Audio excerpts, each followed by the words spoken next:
예, 안녕하십니까. 오늘 이 시간은 환단고기 진서론이라고 하는 주제로 발표를 하도록 하겠습니다. 환단고기 진서론이라고 했는데요. 위서론이라는 이야기를 많이 쓰니까 괜히 이제 위서인 것 같고 그런 생각이 들어서 이제 진서론이라고 했습니다. 사실은 진서 이미 입증이 됐음에도 불구하고 계속해서 위서론이 등장을 하고 있기 때문에 황당한 위서론에 반박한다 이렇게 제목을 적어봤습니다.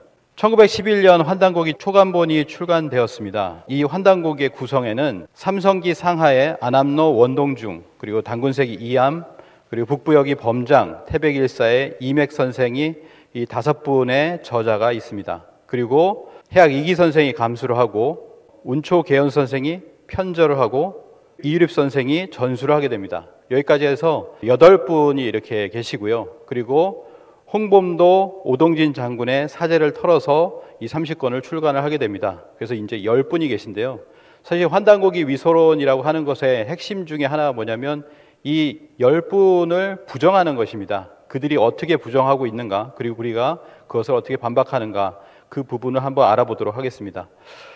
위서론이 등장하기까지의 어떤 역사를 간단하게 한번 알아보도록 하겠습니다. 환단고기 위서론자들이 있는데요. 그것은 일제 식민사학에서부터 비롯한다라고 할 수가 있겠습니다. 이 위서론들은 환단고기를 비판하는 더욱 본질적인 이유는 식민사학이 붕괴되어 자신들의 기득권이 상실된 것을 두려워하기 때문입니다. 한사군 한반도설만 바탕으로 해서 쓴 논문이 1000편이 넘는데 우리가 이것을 어떻게 부정할 수 있단 말이냐라고 하는 어떤 교수의 말이 생각이 나는데요. 그들의 영달과 직결된 식민사학의 아성을 방어하기 위해서 환단고기를 매도하고 헐뜯고 있는 것입니다. 핵심적인 어떤 인물은 이병도, 이기백, 노태돈, 송호정 이런 교수들이 있고 지금은 그것이 5세대라고 할까요? 젊은 역사 학도들로 이어지고 있습니다. 그래서 그 일제시대에 조선사 편수에서 부역했던 이병도 선생이 있고요. 그래서 조선사 35권이 이렇게 일본어로 해서 나오게 되었습니다. 이병도가 친일 인명 사전에 이름을 올린 것은 사실이지만 이는 이병도가 딱히 어떤 친일 행위를 해서 그렇다기보다는 일제강점기 시기에 정부 주도로 편찬한 조선사 편찬 작업에 참여했기 때문일 것이다 라고 나무위키에 이렇게 적혀 있는데 친일 행위를 하지 않은 것이 아니죠. 이런 학도 출진을 독려하는 그런 글도 있었습니다. 매일신보에. 학도 출진의 대명을 받들고 특별 지원병으로서 제국의 군인이 될 수 있는 광영의 길이 열리는 것은 반도학도로서 이보다 더 큰 감격이 없을 것이다. 반도의 학도, 그리고 아래쪽에 보시면 반도의 여성들은 이것을 계기로 더욱 상무적인 교양에 힘써 군국의 어머니로서 손색 없는 총후 여성의 귀감이 되어야 할 것이다 라고 하면서 학도병으로 나갈 것을 이렇게 독려를 하고 있는 모습입니다. 이런 이병도와 함께 이제 신석호는 조선사 편수에 참여하여 조선시대 전기를 정리하는 촉탁 수사관보의 수사관을 지냈습니다. 그리고 광복 후에는 지금의 국사편찬위원회의 전신인 국사관을 창설하게 됩니다. 이병도 신석호는 광복 후에 친일 세력이 다시 집권하자 조선사 편수의 경력을 발판 삼아 역사학계를 장악해 조선총독부 역사관을 하나뿐인 정설로 승격시키게 됩니다. 실제 이제 일제시대에는 제국대학을 신설했습니다. 9개가 있었는데 이 중에 8개가 일본에 있습니다. 그리고 하나는 우리나라에 이렇게 세웠죠. 게이조 제국대학이라고 해서 경성제국대학이라고 합니다. 이 경성제국대학이 서울대의 전신이 됩니다. 경성제국대학이 1924년에 설립이 되었고요. 그리고 1945년 8월 15일 날 광복이 되는데 광복 다음 날 이 제국대학 출신들, 그러니까 일본 열도에 있는 제국대학 출신들이 대다수를 차지한 조선학술원이 창립을 하게 됩니다. 그래서 학술 부분을 이끌어 가는데 총 42명의 상임위원이 있었고 제국대학 출신이 34명으로 80% 이상을 차지하게 된다라고 하는 것이죠. 그래서 여기에서 역사철학부의 대표가 있었습니다. 이병도, 와세다 대학 출신의 이병도가 조선학술원의 역사철학부 대표가 됩니다. 그러니까 해방 바로 다음날에 우리나라의 어떤 학술을 장악을 하는데 역사철학부 대표가 바로 이병도였다라고 하는 것이죠. 그 이후에 이병도의 행적은 진단학회 이사장으로 1954년에 복귀하고 서울대 대학원장이 됩니다. 그리고 55년에 국사편찬위원장, 그리고 60년에 문교부 장관을 역임을 하면서 탄탄대로를 걷게 되고요. 그러면서 우리 역사학계를 장악하게 되는 것입니다. 그러면서 이때 아까 말씀드린 경성제국대학이 있습니다. 이 경성제국대학에서 우리나라에 있잖아요. 서울에 있는 거니까 거기에 일본의 교수들이 이제 들어오는 거죠. 그 중에 누가 있었냐면 스에마스 야스카즈가 있었습니다. 1932년에 이만희 시류가 죽고 나서 그 이후에 조선사 편수에 조선사 35권을 마무리하는 과정에서 스에마스 야스카즈가 있었고요. 그리고 경성제국대학에 남아 있었는데 우리나라가 갑자기 이렇게 광복이 되고 나니까 일본으로 이렇게 밀려나잖아요. 일본으로 밀려났는데 이 사람이 1949년에 임나일본부에 관한 그런 책을 쓰면서 아직 그 이후에도 반성을 하지 않는 그런 모습을 보여줬습니다. 이 스에마스 야스카즈의 저서 임나흥망사에는 일본의 한반도 영해는 그 자체로 일본의 자랑이며 구한말 일본에 의한 조선 병합은 고대의 복현이었다. 그리고 이는 앞으로도 영원히 일본이 한국에 대한 예속을 주장할 수 있는 정신을 인도해 준다라고 이렇게 주장을 했습니다. 그래서 1950년에 어떻게 되냐면 경성제국대학에 있었던 일본인 교수들이 일본으로 넘어갑니다. 그래서 1950년 6.25가 지나고 나서 1950년 10월에 조선학회를 일본인 교수들이 창립을 합니다. 그리고 매회 이 조선학회의 어떤 그 세미나를 하는 거죠. 그리고 1961년이 되니까 12회가 됐습니다. 이때까지는 한일이 수교가 없었잖아요. 수교는 1965년에 있었는데 61년에 이때 조선학회에서 10명의 한국학자를 일본으로 이렇게 초대하게 됩니다. 거기에 대표 주자가 누구냐면 바로 이병도였습니다. 제국대학의 조센증이라는 책을 보면 그때 당시에 61년에 처음으로 정말 오랜만에 만났잖아요. 그래서 조선학회의 자장이었던 다카시 도루는 이 10명의 한국 학자들을 마치 고향 사람 만나듯이 기뻐하는 내색으로 반겨주었으며 한국의 학자들은 오랜만에 만나는 친구들도 있어 반가운 인사와 기쁜 표정으로서 얼싸안았다. 이 표현은 누가 썼냐면 이병도가 썼습니다. 이병도가 그때 사상계라고 하는 그런 잡지에다가 이번 12회 회의의 보고라는 형식으로 해가지고 썼는데 거기에 표현이 그대로입니다. 오랜만에 만나는 친구들도 있어서 반가운 인사와 기쁜 표정으로 서로 얼싸안았다라고 하는 것이죠. 이 일본에 옛날에 있었던 그 지도교수나 뭐 이런 사람들을 만난 거겠죠. 이런 교류가 이제 있어 왔다라는 겁니다. 북한은 1962년에 리지린의 고조선 연구, 63년에 김석형의 삼한 삼국의 일본 열돈의 분국 대하여라는 논문을 통해 가지고 조선 총독부 역사관의 두 축인 한사군 한반도설, 임나일본보설을 완전히 무너뜨리게 되는데 우리는 이제 뭐냐면 좀 전에 말씀드린 대로 일본 학회와 교류를 하면서 바로 이제 친일 식민사학을 그대로 이어나가게 된다라고 하는 것이죠. 그래서 그 김용섭 교수가 나중에 회고록을 쓰면서 이런 얘기를 했습니다. 자신이 교육을 할 때 자신이 이제 수업을 하고 있는데 민족주의 역사학인가 실증 역사학인가 수업을 하고 있는데 그때 당시에 노년의 교수가 내방을 하게 됐다. 김원령 교수께서 말씀하셨다. 일제 때 경성제대에서 내가 배운 스에마스 선생님인데 김 선생 강의를 참관하고자 하시기에 모시고 왔어요 라고 하는 그런 이야기를 이제 경험을 했다라고 하는 것이죠. 그래서 서로가 이제 일본 학자들이 우리를 가르치는 모습 그런 것을 볼 수가 있었습니다.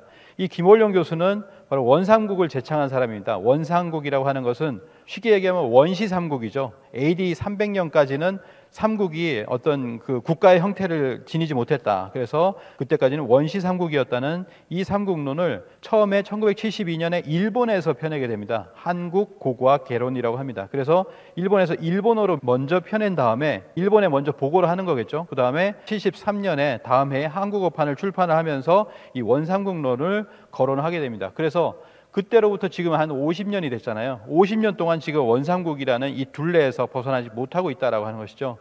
영국 박물관에 보면 한국사 연표에 고조선이 없을 뿐더러 그 아래쪽에 보면 프로토 쓰리 킹덤이라고 해가지고 원삼국론이 지금까지도 이렇게 버젓이 적혀 있습니다. 그리고 여기에서 이제 이병도에서 이기백으로 넘어오게 되는데 이병도와 이기백의 공통점은 바로 와세다 대학을 졸업했다라는 겁니다. 이기백은 일제강점기 말에 와세다 대학 사학과에 재학하던 중에 일본군에 징집돼서 해방을 맞이하게 됩니다. 그래서 1946년에 서울대학교의 사학과에 입학을 했고요. 그리고 마지막에 언제냐면 가장 전성기가 언제냐면 1963년부터 1985년까지 서강대 사학과 교수로서 서강사학의 전성시대를 열었다 이렇게 이야기가 되고 있습니다. 그리고 또 하나는 뭐냐면은 이기백은 1988년에 한국사 시민강좌라고 하는 역사 잡지를 창간을 하게 되는데요. 이 역사 잡지를 창간한 게 된 것이 뭐냐면 어떤 자신들의 역사학에 어떤 위기의식을 느꼈던 때입니다. 88 올림픽이 있고 단군에 관한 어떤 회복, 역사 광복에 관한 그런 국민들의 욕구가 있었던 그때에 고조선사 특집호를 마련하기 위해서 이 잡지를 내지 않았나 싶습니다. 그래서 주류 고대사학회가 학문적으로 대응을 했다라고 이렇게 하는 것이죠. 그래서 김상태 선생은 그의 책에서 뭐라고 했냐면 이기백은 양의 탈을 쓴 늑대다 이렇게까지도 이야기를 했습니다. 이 서강대에서 아까 말씀드린 대로 1985년까지 이기백 선생이 있었는데 그때 8호 학번으로 이렇게 들어온 사람이 누구냐면 바로 우리가 알고 있는 환단고기 위소론자의 대표 주자인 초록불 이문영입니다. 이문영이 8호 학번으로 서강대 사학과에 들어오면서 그때부터 싹을 틔워서 이제 위소론을 펴기 시작합니다. 그래서 최근에는 유사역사학 비판이라고 하는 책을 쓰게 되었습니다. 자, 이런 과정이 있고요. 그 다음에 이제 노태돈으로 넘어오게 됩니다. 노태돈 교수는 환단고기는 한마디로 우리나라의 뿌리 상고사를 복원하는 데는 자료적 의미가 없습니다. 왜냐하면 환단고기는 19세기 말 20세기 초 미국에 쓰여진 책입니다. 그런 만큼 이 책을 통해서 상고사를 복원할 수 없습니다. 이건 뭐냐면 1911년 초간본이 나온다 하더라도 만약에 나온다 하더라도 그건 의미가 없다. 미리 이렇게 선수 쳐놓는 거다 이렇게 볼 수가 있겠죠. 그리고 최근에 2020년에도 이제 신문 기사에 보면 이렇게 나옵니다. 민족이라고 하는 말은 나중에 20세기 초에 나온 것이다. 한 핏줄, 한결의, 단군의 자손이라는 말도 불과 20세기 초에 나왔다. 4,000년 역사, 삼천리 강토, 2천만 동포라고 하는 것은 선동구어였다. 마치 일본인 학자가 일본인 우익이 얘기하는 것처럼 이렇게 얘기하고 있는 것이죠. 그래서 민족이란 말은 없었다라는 것을 2020년에도 버젓이 이야기를 하고 있습니다. 1993년에 박창범 라데일 교수가 이렇게 논문을 썼는데요. 바로 단군조선 시대의 천문 현상 기록의 과학적 검증이라는 위서로 지금 환단고기가 좀 많이 이렇게 몰리고 있었을 때 1993년에 이 책을 쓰므로 해가지고 무진 50년 오성취루를 검증을 했습니다. 그래서 뭐 이렇게도 일정 정도는 환단고기 우리 역사에 심폐소생술을 가한 것이 바로 이 논문이었다라고도 이제 얘기가 되고요. 다시 한번 이제 환단고기 열풍이 이제 살아나게 되고 그때 1999년에 환단고기 열풍이라고 하는 역사 스페셜이 또 나오게 됩니다. 이게 또 이제 최근에 2020년에 올라왔잖아요. 새로 이렇게 올라와서 지금도 한 62만 정도 이렇게 조회를 하면서 다시 한번 환단고기에 대해서 의혹이라도 품고 관심을 가지게끔 만드는 그런 역할을 하고 있습니다.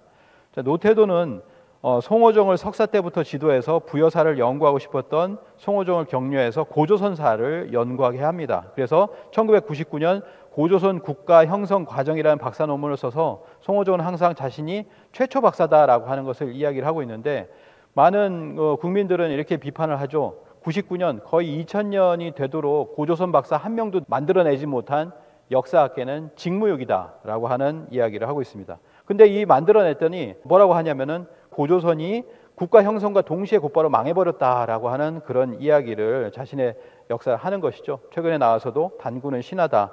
그리고 단군조선은 실제한 역사가 아니다. 요하문명은 존재하지 않았다. 그리고 위만조선이 고조선 문화를 대표하는 전성기다라고 하면서 거의 위만조선에서부터 시작된다라고 하는 것을 이야기를 하고 있습니다. 우리가 고조선 2000년 역사를 이야기를 하는데 그 앞부분에 있어서 단군을 신화와 허구로 만들어버리면 중간에 없잖아요. 그러니까 마지막에 위만으로 떨어지는 겁니다. 그래서 2200년의 역사로 이렇게 떨어지게 되는 것이죠.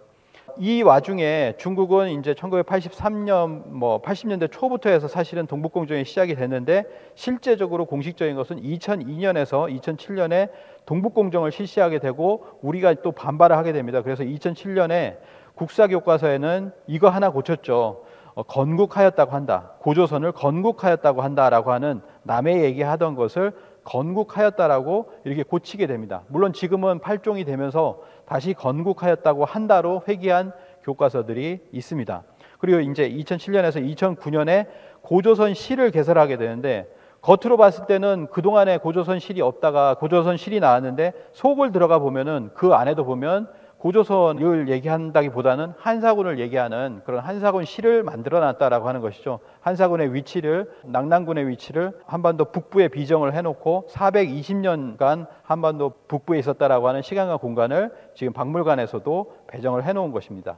이러한 와중에 2012년 6월에 환단고기 역주본이 출간됨으로 해가지고 이때부터 사실은 모든 전세가 역전되기 시작했다. 그리고 지금 강단 주류학계가 위기의식을 느끼게 됐다라고 생각을 합니다. 그래서 2012년 이후에 수많은 환단고기 문화를 드러낼 수 있는 책들이 이렇게 나오게 되고 환단고기 북콘서트가 계속해서 하고 있기 때문에 이거에 큰 영향을 이렇게 받게 된 것입니다. 그래서 우리 역사학계도 힘입어서 이런 식민사관에 관한 책들이 어떻게 보면 엄청나게 나오게 되는 시기가 바로 2010년을 전후한 시기다라고 생각이 됩니다. 이런 책들이 이렇게 나오니까 위기의식을 느끼잖아요. 그래서 이덕일 소장이 우리 안의 식민사관을 2014년에 냈는데 이 책을 낼 때 명예훼손으로 소송을 하게 됩니다. 김영구 교수가 소송을 하게 되고 이때부터 역사전쟁이 본격적으로 가동되게 된다. 그러면서 2016년에 미사협이 발대를 하게 되고요. 거꾸로 2015년부터 무엇을 했냐면은 위서에 대해서 계속해서 콜로키움을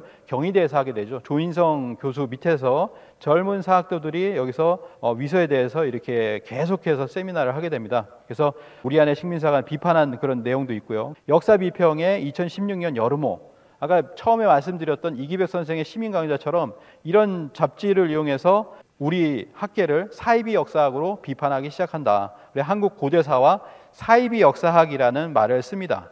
그러면서 이제 이렇게 쓰게 되고요. 이때 동시에 중국에서는 동북공정을 완성시키는 2016년 6월에 동북고대 민족 역사 편년 총소라는 걸 만들어서 고구려, 부여, 백제까지도 자신들의 역사로 이렇게 편찬을 하게 됩니다. 그러면서 2017년에 뭐라고 얘기하냐면 한국은 사실 중국의 속국이었다라고 하는 얘기, 이런 것들이 편찬되고 하는 어떤 동북공정의 과정과 맞물려 있는지는 모르겠지만 어쨌든 시진핑이 2017년에 바로 이런 이야기를 했었다라고 하는 것이죠. 그리고 2018년에 유사역사, 그러니까 이제 젊은 사학도들은 사이비 역사학이라는 책을 만들고, 그리고 초록불 이문영은 그 뒤에서 유사역사학이라는 책을 만들고 해서 우리를 이렇게 이제 환단고기를 공격하고 있습니다. 그래서 지금은 이러한 책들이 이제 나와 있는 것이고요. 그리고 이러한 사람들이 지금 뭐 팟캐스트를 한다든지 유튜브를 한다든지 여러 가지 방식으로 해서 주류 강단사학을 대변하고 있다라고 하는 것입니다.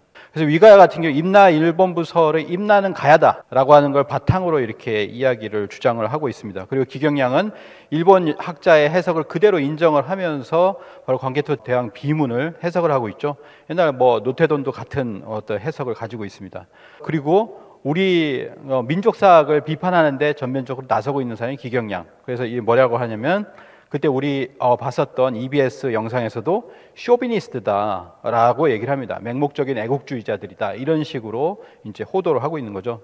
그래서 이런 사람들까지 이제 지금 와 있다라고 하는 것입니다. 그래서 역사 왜곡이라고 하는 것은 사학에만 국한되는 것이 아니라 문사, 철종, 인문학의 모든 왜곡을 가져온다라고 하는 것입니다. 왜냐하면 이 역사가 왜곡됨으로 해서 거기서부터 어떤 모든 문학의 역사, 뭐 종교의 역사, 모든 걸 다 시작을 해야 되거든요. 그래서 이런 얘기를 합니다. 송호정은 점지연 신사비는 조작이 아니다. 낙랑군 점지연이잖아요. 점지연 신사비는 조작이 아니다라는 얘기를 지금까지도 하고 있죠. 일부러 조작할 능력이 없는 것 같다, 일본이. 그런 얘기를 합니다. 이렇게 얘기하니까 어떻게 되냐면 한국 서해의 역사, 서해의 역사가 있잖아요. 금성문의 역사. 뭐 이런 역사의 맨 처음에 점지연 신사비가 지금도 자리 잡고 있습니다. 이 국립중앙박물관에 있는 거예요.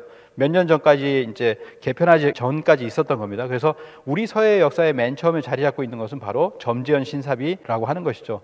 이 철학계에서도 그걸 비판하시는 분들이 있는데 정신철학 통편을 갖다가 해석을 하신 김성환 군산대 교수는 이렇게 얘기합니다. 한국 철학계에 편향되고 근본적인 빈곤한 연구 풍토를 신랄하게 비판했다. 그의 철학이 실제로 다양한 사상을 다루지만 후대 학자들은 전공주의의 장벽에 가로막혀 누구도 거들떠보지 않았다라고 얘기합니다. 한국 강단 철학이라고 얘기합니다. 한국 강단 철학이 시작된 경성제국대학에서는 국학담론이 허용되지 않았다. 뭐 서양 철학만 가져온 거예요. 이런 학풍이 지금까지 이어져 왔다.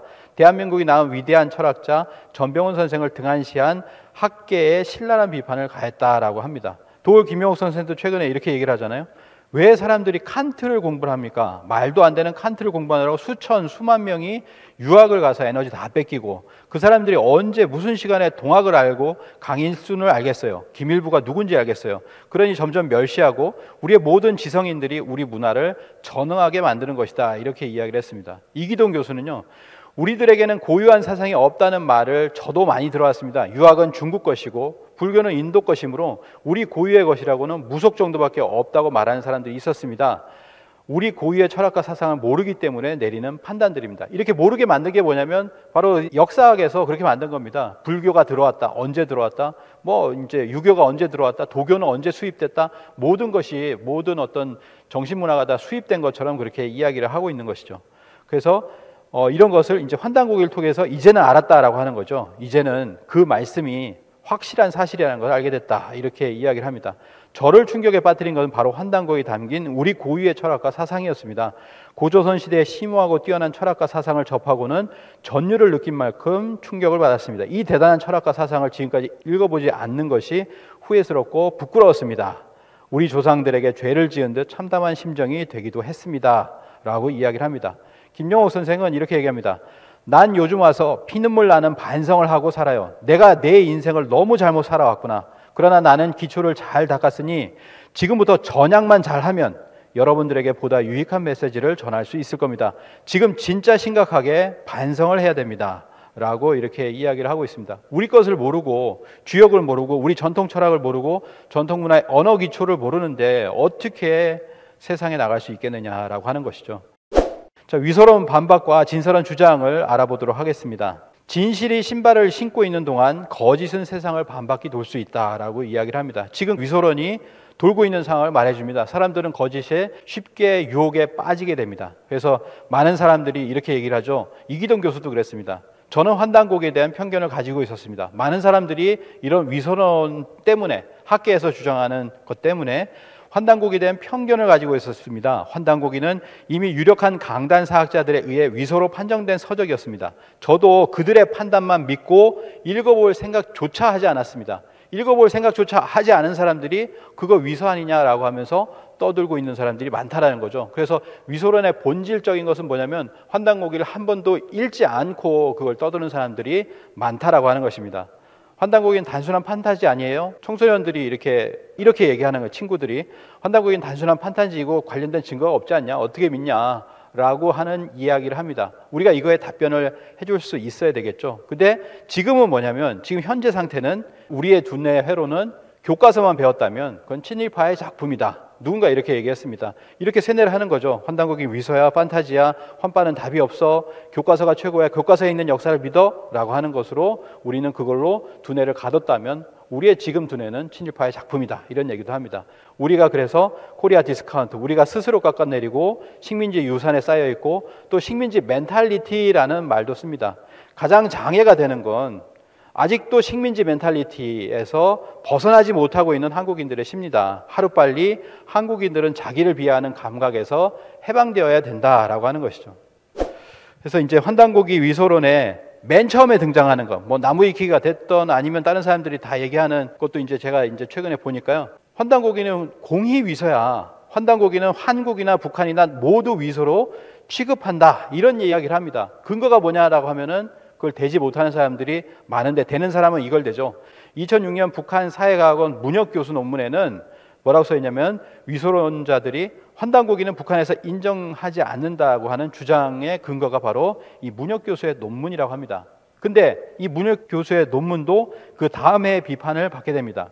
2007년 북한 사회과학원 리현보 교수와 126명의 연구원들이 환단고기를 재검토하겠다고 발표했고 일본 조총연계에서도 북한학 역사 사서 재검토 발표가 있었으며 국내에도 문혁 교수의 논문을 반박하는 논문이 나왔다. 문혁 교수의 논문이 북한학계를 대표한다는 것은 어부성설이라는 거죠. 그래서 북한에서는 고조선사를 서술하면서 규원사와 단기고사, 단군 세기 등 사료를 이용한다라고 하는 것을 전덕재 교수도 2018년에 밝힌 바 있습니다. 그리고 김상일 교수가 바로 대한사랑 그리고 환단학회에서 북한학계가 환단고기를 진서로 인정하고 있다라는 증언을 했습니다. 2004년 단군학회가 인민문화광장에서 열렸는데 이때 북한학자들이 환단고기 규원사가 전부 위서가 아니라고 하였고 역사박물관을 갔는데 그 입구에는 환단고기 역대 순대로 연대를 표시해 놓았다라고 증언을 했습니다. 이덕일 교수도 이렇게 얘기를 하죠. 북한학계는 규원사와는 진서로 인정해 조선 단대사 등에서 그 구체적인 인용을 하고 있으며 환단고기라는 표현을 쓰고 있지는 않지만 단군세기, 태백일사 등 개별 사료들을 사실로 인정해 인용하는 것으로서 진서로 인정하고 있다. 뭐 구체적인 건 다 이제 그 뒤에 서술되어 있습니다. 그래서 결론은 북한학계는 환단고기를 위서로 본다는 말은 가짜 뉴스고 그리고 거짓이다라고 하는 것입니다. 그러면 남한학계, 쉽게 얘기하면 우리 학계는 어떠냐? 자, 우리 학계를 보면 RISS 환단고기 관련 논문을 123편을 분석을 해보면 진서론이 90%고 위서론이 10%가 됩니다. 진서론이 우세하다라는 거죠. 근데 왜 위서론자들은 사료 교차 검정으로 이미 환단고기는 위서로 판정되었다라고 하는 것 자체, 우리 학계에서도 그걸 위서로 판정한다는 자체도 논문으로 보면은 국민들을 속이고 있는 행위다라고 하는 것입니다. 그것은 전체 학계의 입장이 아니다. 식민사학자들의 입장을 대변한 판정일 뿐이다라고 하는 것이죠. 그래서 남북한 학계 공히 위서다라고 하는 것은 전체가 다 틀린 말이다라고 하는 것입니다.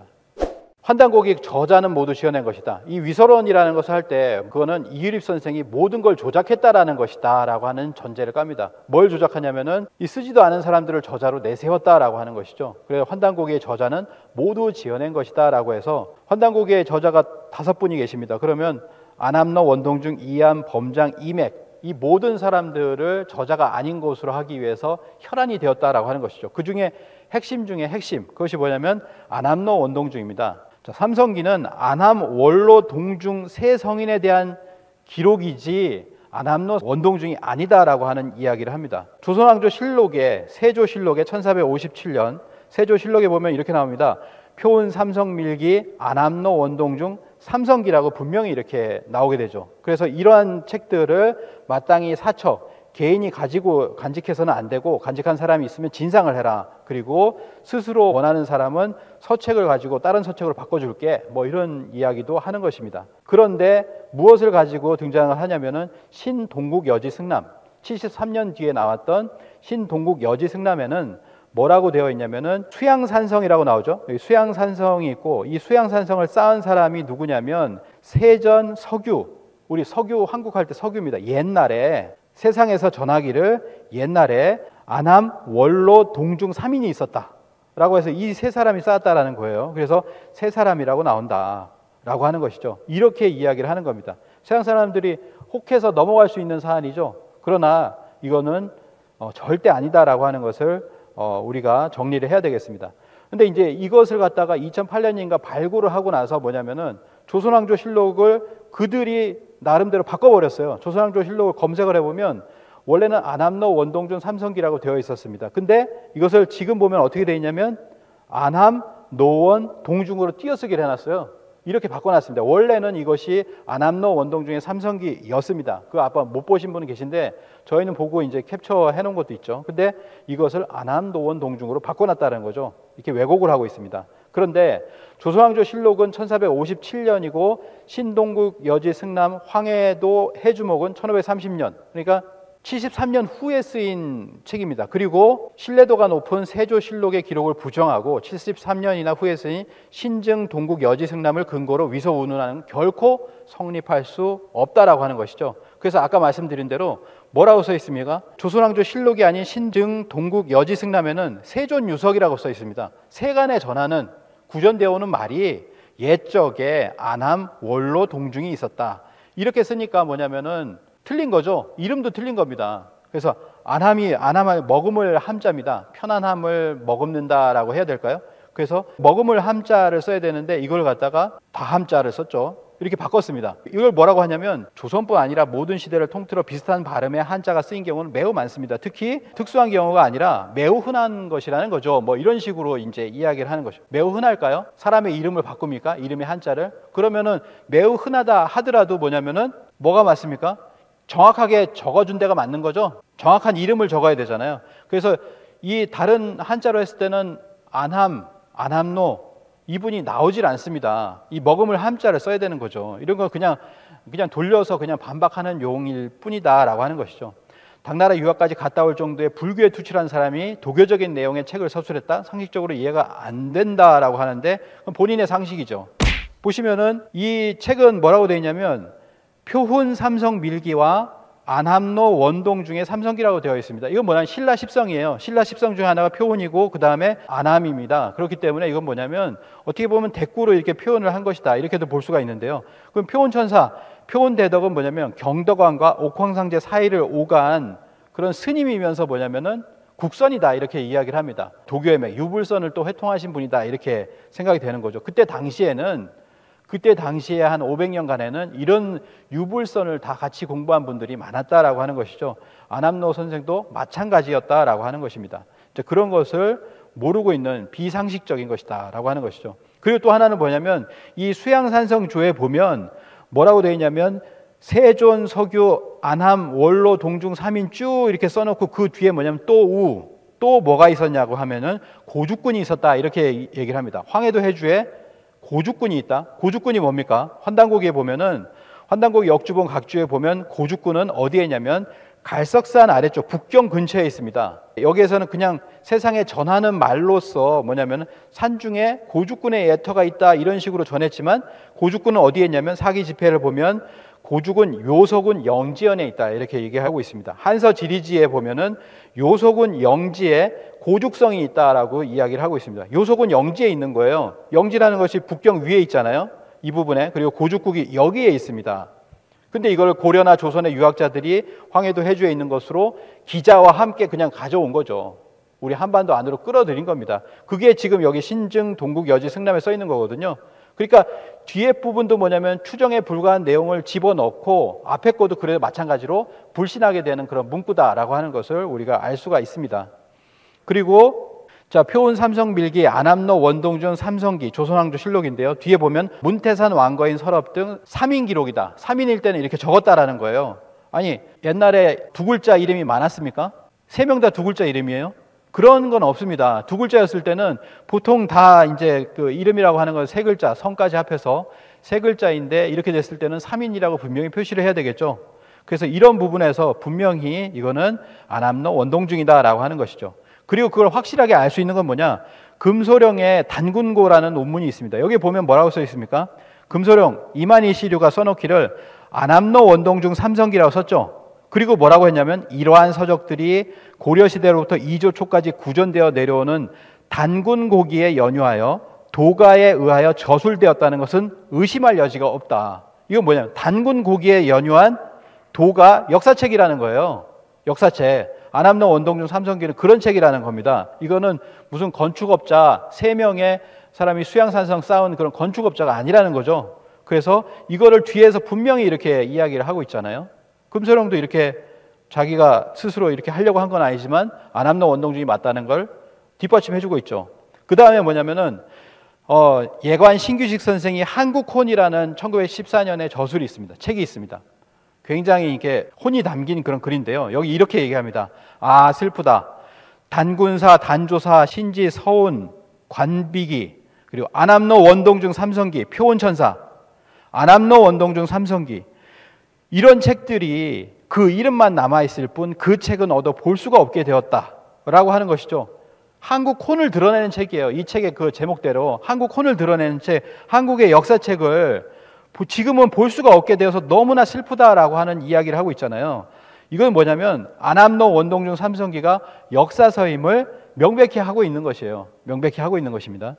그래서 이러한 신규식 선생이 그토록 찾던 것이 뭐냐면 안암로, 원동중, 삼성기 왜 이런 책이 없냐? 표온천사 왜 이런 책이 없냐? 우리 책이, 우리 역사서는 어디 있는 것이냐라고 했는데 그토록 찾았던 역사서가 합본되어서 나온 것이 바로 환단곡입니다. 신규식 선생은 천상에서도 환단곡을 통해서 우리 역사가 복원됨을 지금 기뻐할 것이고 아직도 식민사학계에 의해서 국민들에게 인정받지 못하고 있는 것에 분노를 하고 계실 것이다 라고 생각을 합니다. 이게 신규식 선생이죠. 그 다음에 18세기 조선 후기 실학자 중에서 이재 황윤석이라는 분이 있었습니다. 이분은 50권의 일기를 써서 조선시대의 어떤 생활문화를 알아보기 위해서 이분의 일기를 토대로 책도 나온 적이 있습니다. 근데 이분의 일기에 이재 난고의 19권에 보면은 안암로, 원동중이라고 나와 있습니다. 안암로, 원동중지서 이렇게 나왔습니다. 그러면 신증, 동국, 여지, 승남이 맞으려면 안암, 원로, 동중, 안암원, 노동중 어찌됐든 간에 그 순서로 된 게 하나라도 나와야 되잖아요. 그게 나오지 않는다는 거죠. 연료실기술에서는 그걸 그대로 베껴가지고 그렇게 나오긴 하지만 전혀 이렇게 나오지 않는다라는 겁니다. 안암로, 원동중, 지서라고 하는 것은 이렇게 그대로 나오고 있더라. 그래서 이러한 것을 봤을 때 뭐냐면은 바로 이 안암로, 원동중, 삼성기는 이 두 분의 역사서가 맞다라고 하는 것입니다. 그건 당연히 맞는 것인데 이걸 갖다가 뭐 하나 발굴해가지고 그걸 가지고 저자들을 갖다가 없는 저자로 이렇게 만들어서 국민들을 어떻게 보면 환단곡이 읽으려는 사람들을 현혹하는 것에 불과하다라고 하는 것입니다. 이러한 책들, 삼성기, 표온, 조대기, 대변설 이런 것들이 수서령, 50년 동안의 어떤 수서령에 의해서 모아진 책들을 볼 수 있는 위치에 있었던 분이 일십당 이맥 선생입니다. 이분이 이제 내각에 있었고 연산군 때 그리고 중종 때 이렇게 있었죠. 그래서 이 책을 볼 수가 있었는데 나무위키에 보면 이렇게 나옵니다. 정작 조선왕조 실록에는 이맥이 찬수관이 되었다는 내용을 찾아볼 수가 없다. 뭐 이런 식으로 한마디로 얘기하죠. 그럼 모든 걸 다 찾아볼 수 있어야 됩니까? 그게 아니죠. 조선왕조 실록에는 모든 하나하나 시시콜콜 그 보직들이 다 적혀져 있어야 되냐? 그렇지 않습니다. 자, 태백에서 발문해 보면 갑자년에 내가 괴산으로 귀향을 갔는데 마땅히 근신해야 할 처지에서 무료하게 나날을 보내다가 집안에 간직하고 있던 오래된 상자를 열어보니 역사와 전기에 근거가 삼을 만한 것들이 있었다라고 하는데 미완성이었다. 그 후 16년이 지나서 경진년 1520년 중종 15년에 내가 찬수관 신분이야 내각의 비서를 많이 구해서 읽을 수 있었다라고 이야기를 하고 있습니다. 그런데 조선왕조 실록에 보면 1504년에 이맥을 괴산으로 보냈다, 귀양 보냈다라는 내용이 또 분명히 나오고 있죠. 그리고 뭐냐면 조선왕조 실록에 보면 이맥 선생에 관한 이야기가 굉장히 많이 나오죠. 그리고 이제 중종 때 보면은 중종 15년에서 그때 이야기가 이제 나오는 것이 그치고 그 다음에 5년 뒤에 이제 검색이 되게 됩니다. 그러니까 뭐냐면 이때까지 내각에 있으셨다는 거예요. 내각에 있으시고 오랫동안 이 조정에 있었기 때문에 거기에서 그 보직을 맡아서 역사서를 볼 수가 있었겠죠. 그 보직이 전부 다 이게 나올 수는 없는 일입니다. 그렇기 때문에 이것만 보더라도 만약에 이때에 조정에 있지 않았다면 더 신랄한 비판을 받았겠지만 조정에 있었습니다. 분명히 있었기 때문에 그 이맥 선생이 얘기하잖아요. 찬수관 신문이라고. 그래서 비서를 많이 볼 수 있었다라고 하는 것은 진실에 가깝다라고 이렇게 볼 수가 있는 겁니다. 정말 일제는 상고사서들을 불태웠는가? 20만 권을 불태우지 않았다라고 하는 이야기들을 합니다. 이걸 왜 우리가 얘기할까? 난 도무지 이해가 안 가는데요. 사서 20여만 권을 압수 불태웠다라고 하는 얘기를 사실은 이런 것이 이제 환단고기의 어떤 배경이 되는 거죠. 환단고기도 가져갔을 것이요. 거기에 삼성기 뭐 이런 책들이 있다면 그런 책을 불태우거나 일본으로 가져갔을 것입니다. 이때. 근데 이걸 이제 2016년에 장신, 지금은 한국학중앙연구원의 교수로 있는데 이 사람이 뭐라고 했냐면은 그때 논문에 일제는 한국 고사서를 불태웠을까? 안 태웠다는 얘기가 아니에요. 압수한 서적이 최대 10만 권을 넘지 않는 수준이었다. 뭐 이렇게 하려면 왜 논문을 쓰는지 모르겠습니다. 왜냐하면 20만 권이나 10만 권이나 어마어마한 숫자잖아요. 그리고 그는 애국 계몽 서적이었다. 지난번에 발표를 하신 분이 계시지만 51종이 애국 계몽이 아니라 여기에 이제 역사서, 단군을 나타낸 역사서도 충분히 있었고, 그리고 또 하나는 뭐냐면 20만 권이 51종은 말이 안 돼요. 더 많았는데 숨기고 있는 것들이 많다라고 하는 것이죠. 그래서 이렇게 얘기합니다. 이문영 씨는 이렇게 얘기하죠. 서희건저 잃어버린 역사 1권에 보면 재헌 국회사와 군국 일본 조선 강점 36년이라는 책을 인용해서 판매 금지가 된 책이 51종 20여만 권을 밝히고 있는데 군국 일본 조선 강점 36년을 쓴 사람은 일제시대 군수를 지낸 골수친일파, 골수라는 말을 넣었잖아요. 왜 일부러 넣은 거죠. 이 유사 역사학자는 이외에도 황당무계한 이야기를 많이 지어낸 인물이다. 바로 이런 사람이 주장한 내용이 이거다. 뭐 이런 식으로 얘기하고 있습니다. 근데 이 문정창이라는 분은 1943년에 황해도 은율군수를 했어요. 그리고 45년에 황해도 내무부 사회과장을 했습니다. 그리고 그렇기 때문에 친일 명부 사전에 들어갈 수밖에 없었습니다. 그러나 그 뒤에 이병도 신석호도 뒤늦게 친일 명부 사전에 등재가 됐지만 그 이후에 광복 후에 행적이 달랐다라고 하는 겁니다. 문정찬 선생은 그때의 그 이력을 반성하고 이병도 신석호가 고착화시킨 일제 황국사관을 올바른 민족사관을 바꾸는데 생애를 바친 분입니다. 그래서 뭐냐면은 군국 일본 조선 강점 36년 사를 쓸 수 있었던 거고요. 근세 일본의 조선 침탈사를 쓸 수 있었던 겁니다. 그리고 단군조선 사기연구, 일본 상고사, 한국 고대사 등을 통해서 한국의 뿌리를 밝혀내는 역작들을 출간했지만 모두 금서다. 문정창의 그걸 인용하지 마라. 다 그런 거죠. 그래 자신들이 떠받드는 조선 총독부 역사관과 배치되기 때문이죠. 그런데 왜 문정창의 그걸 비판합니다. 근데 그거보다 10년 전에 있었던 신익희 선생 재헌국회사라고 하잖아요. 신익희 선생은 이렇게 얘기를 했습니다. 일제강점기 초대 총독 데라우치는 조선의 기록문화에 두려움을 느끼고 1910년 11월부터 모든 행정력과 군경을 동원하여 전국 방방곡곡에서 근 1년 2개월 동안에 종로시대의 서점을 비롯한 지방의 대소 서점, 향교, 서원, 옛집 그리고 양반 사대부가를 수색하여 단군 조선에 관련된 사료와 민족 정신을 일깨우는 내용의 서적을 압수하거나 불태우는 만행을 저질렀다라고 해서 이미 문정창 선생이 얘기하기 10년 전에 얘기를 했잖아요. 신익희 선생은 바로 임시정부에서도 중앙이 이제 안창호 선생이죠. 그리고 왼쪽에 그러니까 핵심적인 그런 인물이었다라고 하는 것입니다. 해공 신익희 선생이고요. 이런 분이 이야기를 했었다라고 하는, 그건 왜 얘기하지 않느냐. 그리고 또 다른 건 왜 보지 않느냐. 네다니엘 페퍼의 1920년 한국의 역사는 절대 엉금이다.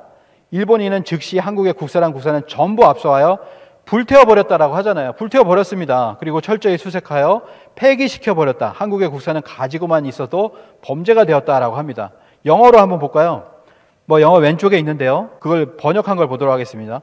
일제가 리폼을 위해서 새로 이제 만드는 거죠. 그걸 위해서 가장 먼저 한 작업은 공공기록물과 사설 도서관을 통해 한국의 문헌과 역사에 관한 저작물들을 조직적으로 모아 태워버린 것이었다. 조직적으로 모아서 태워버렸다라고 하잖아요. 그 분서했다는 건 맞는데 왜 그렇게 이야기를 하는가라고 하는 것이죠. 그리고 대마도만 하더라도 고문서류가 거의 6만 6천 매가 나왔어요. 고기록류 이 대마도만 하더라도 거의 3,500권의 책이 나왔습니다.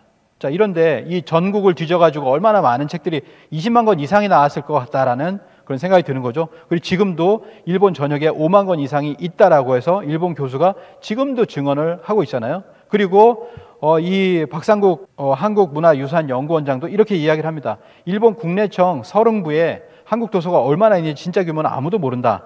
그리고 일본에 어떤 소송이 있었는데요. 그 판결문에서 오노 외무성 장관이 진술을 했는데 한국에서 숨겨온 도서 목록이 따로 있다. 그러니까 도서 목록을 다 공개합니까? 51종이 20만 권이에요. 51종이라는 건 공개 안 했다라는 거예요. 그래서 한국에서 숨겨온 도서 목록이 따로 있다는 것을 직접적으로 실토한 것이니 큰 의미가 있다. 이렇게 이야기를 했습니다. 고서의 약탈과 분서의 증거는 차고도 넘친다라고 이야기를 할 수가 있겠습니다. 1911년 환단고기는 없었다. 이 얘기를 줄기차게 이렇게 합니다. 왜냐하면 이유립 선생이 1979년에 낼 때 76년, 77년 계속 고쳐가면서 환단고기란 이름도 그때 지었다. 지금 그렇게 이야기를 하고 있잖아요. 근데 1911년 환단고기가 있다라는 것이 나오면 그 모든 것이 다 거짓이 되어버리고 맙니다. 자, 47대 단군의 기록이 있는 책들을 한번 보도록 하겠습니다. 환단고기가 있고 규원사화, 그리고 단기고사, 대동사강, 전고대방, 김혜김씨 문헌보, 그리고 심당전서가 있습니다. 이 중에서 가장 빠른 것은 바로 이제 규원사화가 되겠죠. 그 다음에 환단고기 1911년, 그 다음에 뭐가 있냐면은 전고대방이라고 하는 사전이 있습니다. 전고대방 1924년 본부터 있습니다. 전고대방이라는 인명사전을 보면 인명사전의 맨 처음에 단군이 나옵니다. 그리고 뭐라고 써있냐면 전세 47이라고 나옵니다. 47명이 전한다. 47명으로 이어졌다라고 하는 거죠. 이 전고대방을 통해서 1924년 본이죠. 거기에 47세 단군을 다루었던 사서가 있었음을 알 수가 있습니다.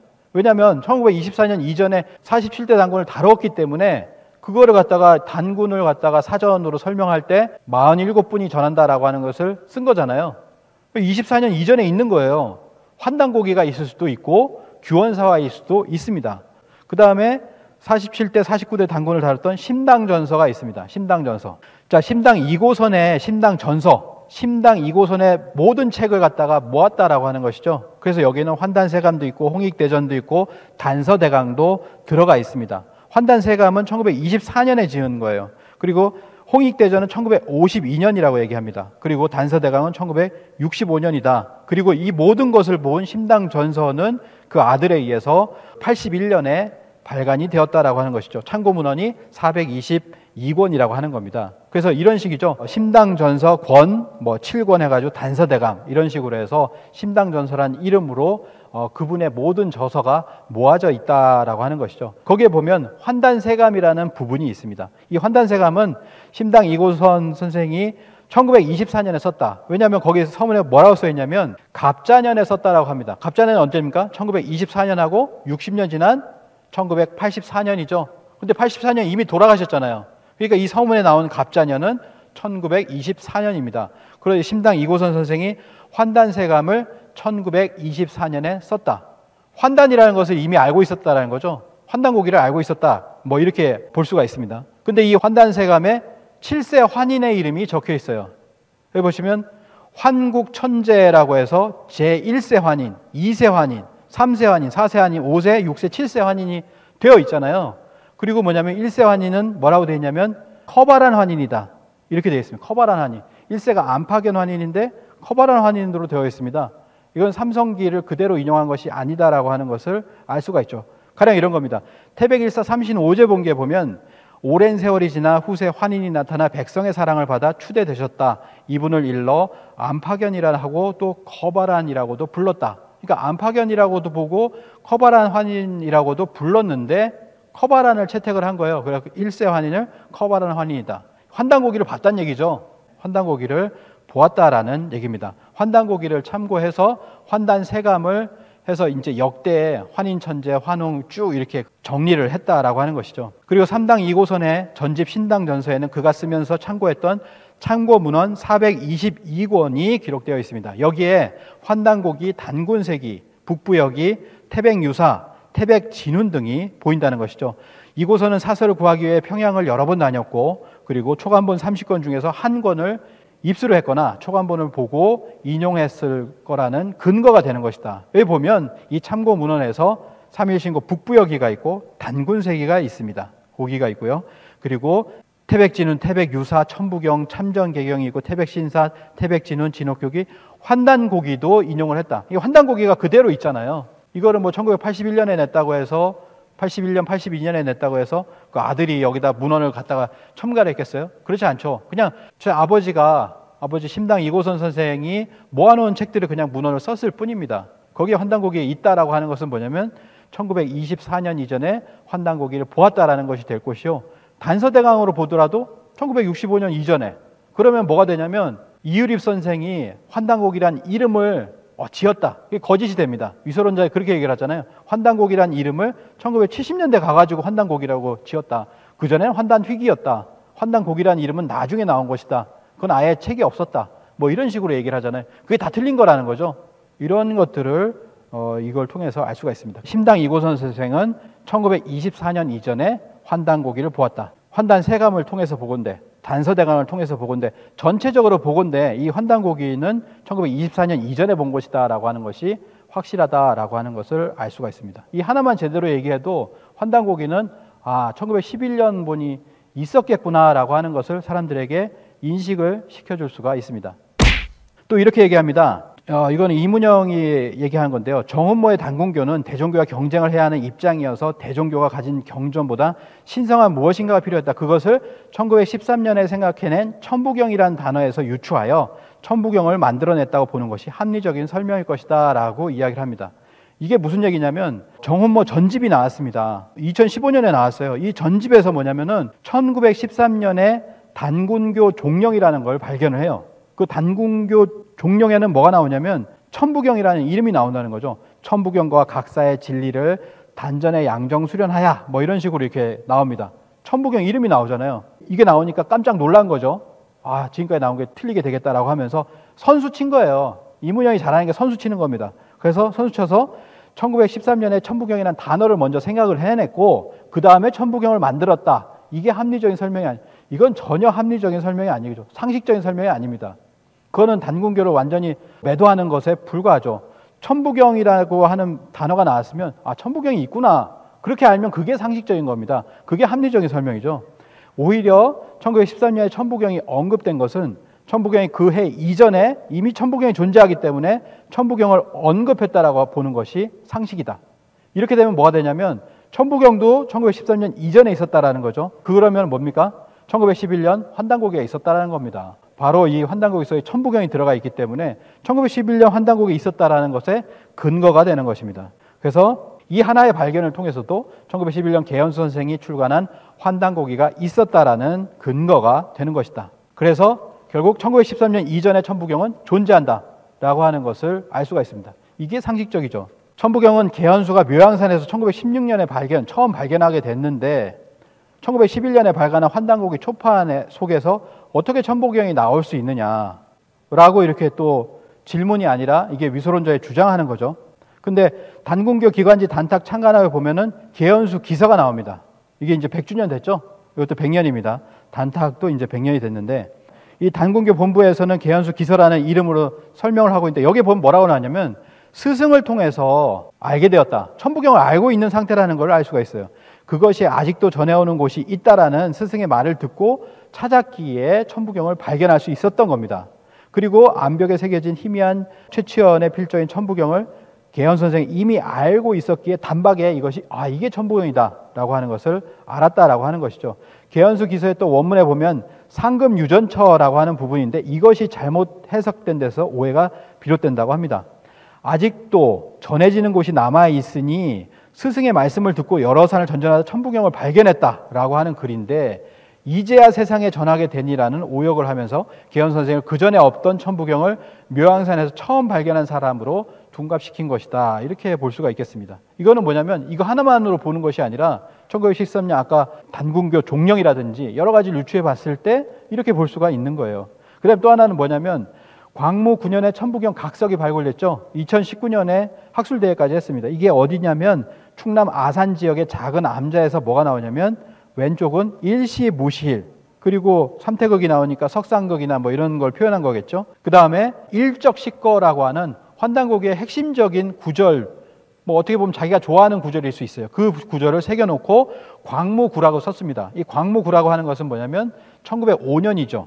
1905년에 천부경 각석이 나온 거예요. 그건 뭐냐면 1905년 이전에 천부경이 있었구나라고 얘기를 하면 됩니다. 물론 학술대에서는 또 강단적인 사고방식을 가지고 있다면은 1905년에 이런 단어들이 있었고, 요게 단어가 있고, 1920년, 1916년에 이렇게 천부경이 80일자가 나왔으니까 1905년부터 이렇게 만들어졌을 것이다. 이런 또 황당한 궤변을 이렇게 털어놓으신 분도 있는데, 사실 이걸 보면은 상식적인 생각을 해보면 이건 뭐냐면, 천부경이구나. 천부경이 있는데 거기서 자기가 좋아하는 문구를 썼구나. 이 정도로 하면 이게 상식적인 겁니다. 그렇기 때문에 1905년 이전에 천부경이 또 있었구나라고 하는 것을 알 수가 있죠.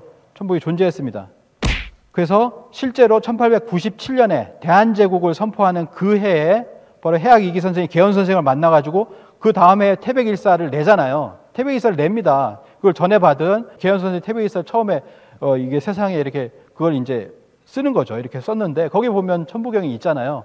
이미 그걸 가지고 천부경에 대한 해석도 이렇게 그 이전에 이미 1905년 이전에 썼다라고 하는 것, 그것도 또한 이걸 통해서 증명이 되는 거다라고 이렇게 볼 수가 있겠습니다. 환단고기는 1979년 갑자기 등장했다. 환단고기는 출판이 있던 1979년 직전까지 인용할 수 있는 확실한 완성본이 존재하지 않았다.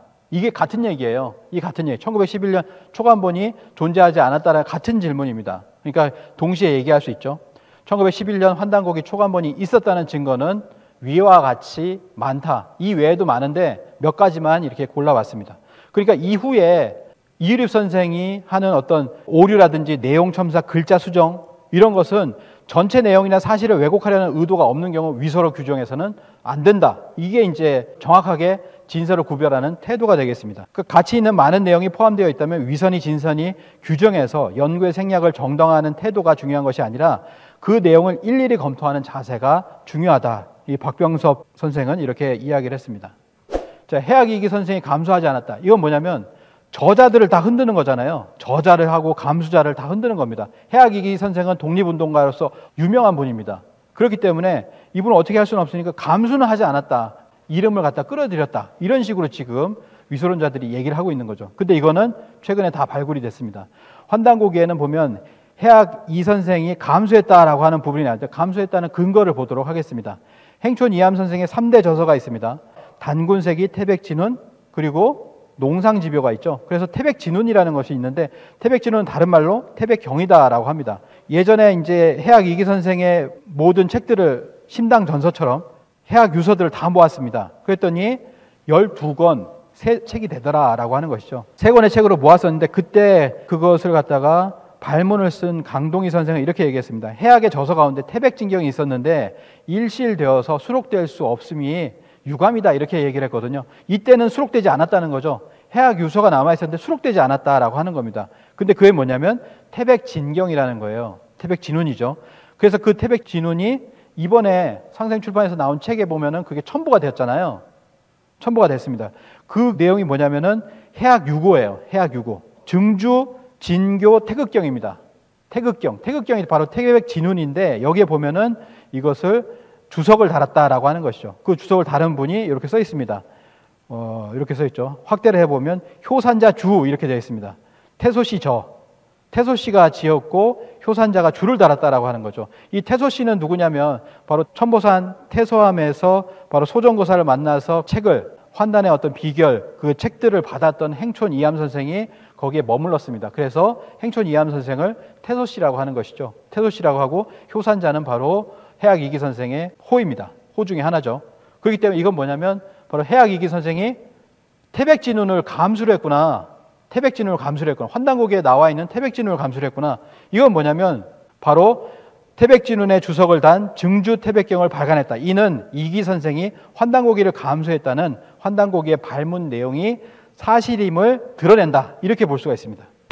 그리고 확실한 것, 감수했다는 근거 두 번째, 바로 등사본 환단고기입니다. 자, 등사본 환단고기 삼성열기라고 되어 있는데 여기 보시면은 뭐라고 되어 있냐면 이기주라고 되어 있죠. 이기 선생이 줄을 달았다라고 합니다. 그래서 세계 환단학회 추계 학술대회에서 이명우 운영 도서관장께서 이렇게 나오셔가지고 이렇게 얘기를 했죠. 아주 충격적인 얘기를 했습니다. 그 중에 뭐냐면 이 등사본 환단고기, 해학 이기 선생이 감수를 보았던 등사본 환단고기 원문을 갖다 공개를 했는데 충격적인 것은 이 자료를 이미 누가 가져갔다는 거예요. 복사해서 가져갔는데 가져가면서 자기가 이 책을 논문으로 낼 때까지 절대 공개하지 말고 복사도 해주지 말라고 신신당부를 했다는 겁니다.